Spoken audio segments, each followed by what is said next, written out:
कौन है जो मुझे समझती है, जो हमेशा मेरे साथ रहेंगे।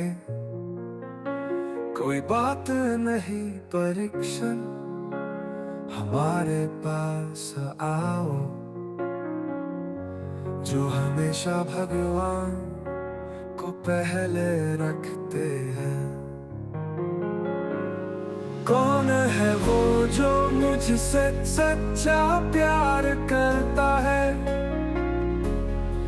जो हमेशा मेरे साथ रहते हैं जब मैं दुखी या खुश होता हूँ। इससे कोई फर्क नहीं पड़ता कि हम अमीर हैं या गरीब, लेकिन हमारे पास केवल शांतिपूर्ण दिल है।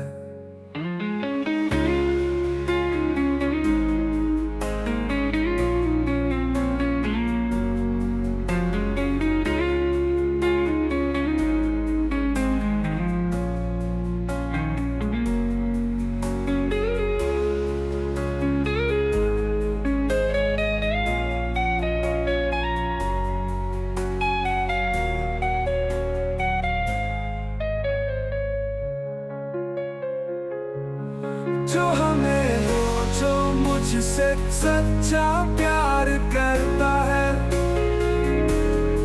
जो हमेशा मेरे साथ रहते हैं जब मैं दुखी या खुश होता हूँ। इससे कोई फर्क नहीं पड़ता कि हम अमीर हैं या गरीब, लेकिन हमारे पास केवल शांतिपूर्ण दिल है।